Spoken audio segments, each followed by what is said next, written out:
Assalamualaikum warahmatullahi wabarakatuh. Perkenalkan, nama saya Muhammad Rifaki. NIM saya 141 17168. Saya dari Kapita Selekta kelas RA Institut Teknologi Sumatera. Jadi untuk video ini saya akan menjelaskan tentang review dari jurnal yang berjudul Rancang Bangun Website Jurnal Ilmiah Bidang Komputer, Studi Kasus Program Studi Ilmu Komputer Universitas Mula Warman. Jadi untuk mata kuliah Kapita Selekta ini, untuk pertemuan terakhir kita akan mereview sebuah jurnal ilmiah yang bertopik ilmu komputer. Jadi untuk jurnalnya bisa kita lihat di sini. Ini jurnalnya. Nah, langsung saja kita review. Untuk hasil reviewnya sudah saya jadikan sebuah presentasi di sini. Pertama adalah untuk judulnya. Untuk judul dari jurnal ini kita lihat masih berupa sebuah kalimat, dan juga di sini ada kesalahan seperti dia menuliskan asal dari penulisannya atau asal dari jurnal ini ke dalam judul jurnalnya. Jadi di sini dia menuliskan studi kasus program studi ilmu komputer Universitas Mula Warman, yang harusnya ini dijadikan sebuah alamat, bukan menjadi sebuah judul, tapi di sini dia menjadikan sebuah judul dalam jurnal ini. Jadi pertama, judul masih berupa kalimat, kedua juga judulnya tidak efektif, dalam artian sangat panjang dan menjelaskan tentang program studi yang membuatnya. Tapi dalam hal ini si jurnal ini sudah menjelaskan secara, saya rasa sudah mencakup semuanya apa yang ada di dalam jurnal ini ke dalam si judulnya ini. Namun itu tadi ya, masih ada kekurangan-kekurangan. Kemudian untuk poin selanjutnya ada poin penulis atau author. Nah, untuk di sini untuk penulisnya sudah lengkap dan penulisannya sudah benar, yaitu setiap kata dari nama berawalan huruf besar, dan juga dalam penulisannya juga ditandai dengan nomor dari setiap penulisnya. Dan juga di sini pengurutannya sudah melalui sebuah pengurutan yang berdasarkan kontribusi yang dilakukan terhadap jurnal ini. Bisa kita lihat di sini tidak berdasarkan alfabet, namun mulai dari D, kemudian ke H, kemudian ke D lagi. Artinya di sini Dana Pranata ini diasumsikan sebagai orang yang paling banyak berkontribusi dalam pembuatan jurnal ini. Kemudian untuk penulisannya lengkap ya, ini sudah lengkap. Kemudian untuk alamat yang ditulis, nah di sini ada alamat mulai dari email maupun program studi dan sampai universitasnya sudah dituliskan dengan baik dan lengkap. Jadi di sini saya rasa tidak ada kekurangan untuk penulisan namanya. Kemudian selanjutnya, poin selanjutnya kita lihat ada abstrak. Nah, dalam abstrak ini dari yang sudah saya analisis, kalau abstrak yang ada di sini sudah mewakili isi dari keseluruhan jurnal yang ada di sini juga. Jadi untuk abstrak ini sudah mewakili untuk isinya. Kemudian untuk penulisannya sudah kurang dari 250 kata, yang mana itu bagus karena biasanya abstrak itu tidak lebih dari 250 kata, dan di sini hanya 147 kata. Kemudian selanjutnya untuk poin tidak mengandung referensi dan rumus. Ya, di sini tidak terdapat rumus ataupun referensi. Jadi bagus, sesuai dengan kaidahnya. Tujuan utama dan lingkup berisi tujuan utama dan lingkup teknologi. Kalau bisa kita di sini, tujuan utamanya nih merupakan faktor ini ya.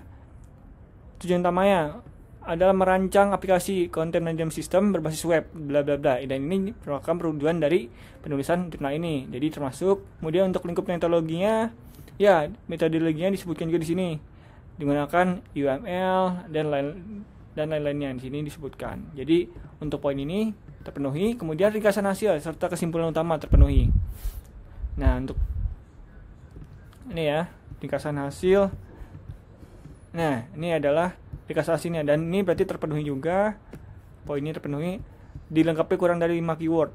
Nah, di sini ternyata ada 3 kata kunci keyword, namun untuk saya rasa untuk ketiga keyword ini sudah mewakili semua dari isi yang diperlukan di dalam jurnal ini.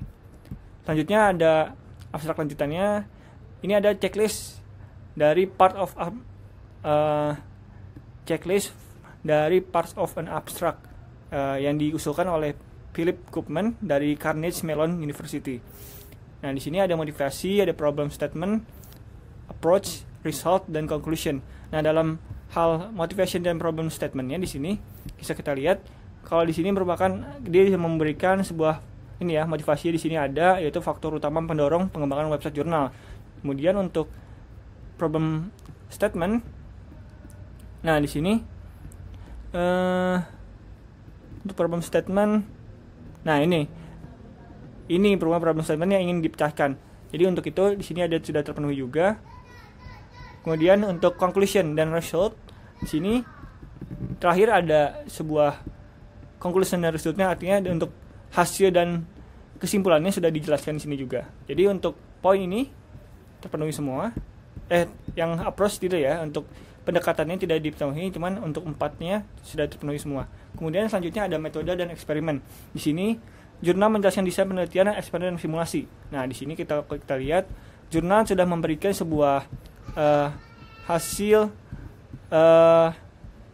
rancangan antarmuka ya di sini simulasinya, dan juga di sini sudah memberikan sebuah simulasi dari hasil implementasi dari softwarenya. Jadi untuk poin ini sudah terpenuhi juga. Untuk jurnal dilengkapi dengan perangkat lunak.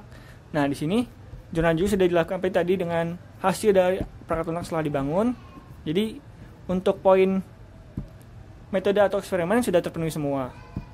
Kemudian untuk hasil eksperimen. Nah, tampilan hasil eksperimen dan simulasi.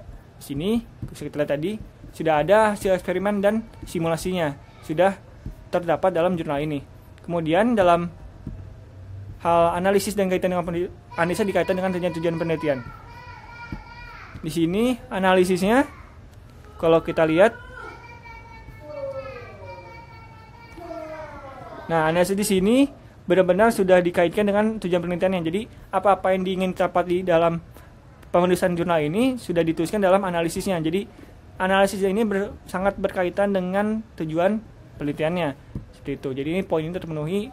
Kemudian, nah hasil dan referensinya saling berkaitan juga, karena semua hasil yang dicapai di sini menyangkut dari referensi yang dicakup di dalam jurnal ini. Jadi semua referensi ini semua ini dapat mencakup hasil yang sudah didapat.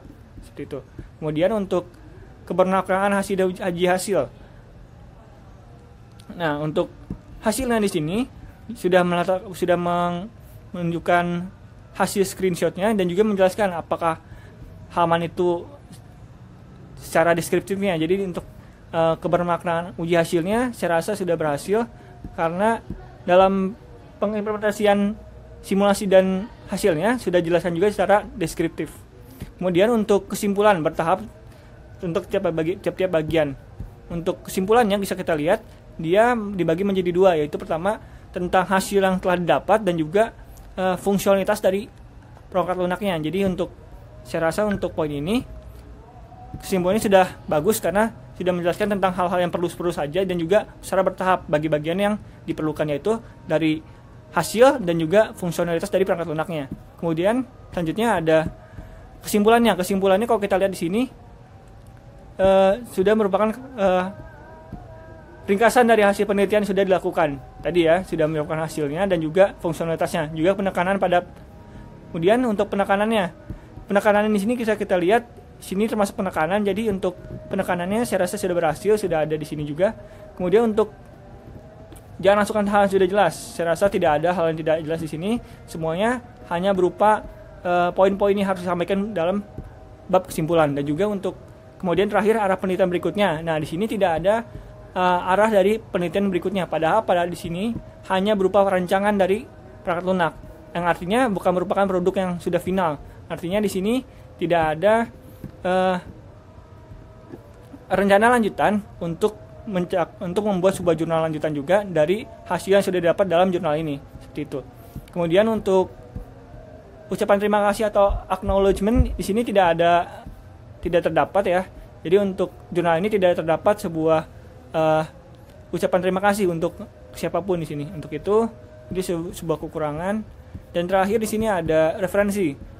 Nah, kalau kita lihat di sini referensi sudah berupa sebuah sudah cocok ya dengan hasil yang dicapai dalam jurnal ini. Jadi sudah sangat berkaitan dan saya rasa sangat erat hubungan satu sama lain. Jadi bisa dipastikan kalau misalkan jurnal ini memang terbantu dengan adanya data pustaka yang diberikan di sini. Kemudian jumlah referensi dirasa cukup. Nah, di sini karena saya rasa ini jurnalnya hanya dengan lingkup yang tidak terlalu besar ya, tidak sampai internasional. Saya rasa dengan referensi yang ada 10 ini dan semua yang bahasa Indonesia ini, ada satu yang bukan ternyata, dan ini hanya bisa dijadikan sebuah referensi yang bagus karena lingkupnya masih kecil. Dan juga untuk gaya penulisannya, di sini sudah sesuai dengan gaya penulisan yang standar ya, yaitu dengan menggunakan format IEEE misalnya. Jadi di sini sudah sesuai dengan standar.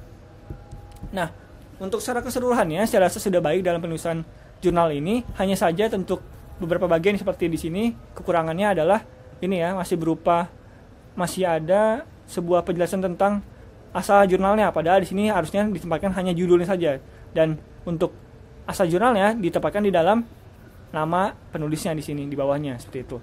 Kemudian untuk kekurangan lainnya menurut saya yaitu merupakan untuk hasil rancangannya tidak secara lengkap ditampilkan dalam jurnal ini seperti ini. Ini hanya beberapa halaman, sedangkan dalam fungsionalitas analisis kebutuhan fungsionalnya di sini ada banyak halaman yang dicanangkan, tapi di sini hanya beberapa saja. Untuk itu merupakan sebuah kekurangan menurut saya. Cuman yang terakhir itu tadi ya, tidak ada ucapan terima kasih untuk pihak manapun. Yang artinya di sini saya rasa kekurangan karena sudah pasti dalam pembuatan jurnal ini menyangkutkan beberapa pihak-pihak di luarnya, dan itu sudah angka-angka lebih baiknya kalau misalkan dicantumkan bahwa pihak-pihak apa yang telah membantu dalam pembuatan jurnal ini seperti itu. Nah, kemudian ini linknya. Saya rasa untuk segitu untuk review jurnal ini. Terima kasih kepada pihak-pihak terkait seperti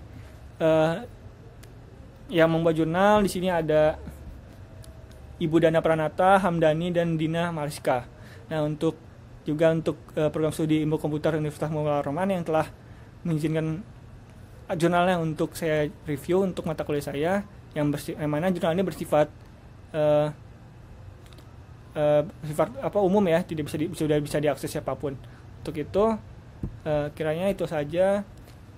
Saya minta maaf kalau misalnya ada kekurangan dalam penjelasan saya, ada kekurangan dalam cara bicara saya minta maaf. Saya akhiri, terima kasih. Wassalamualaikum warahmatullahi wabarakatuh.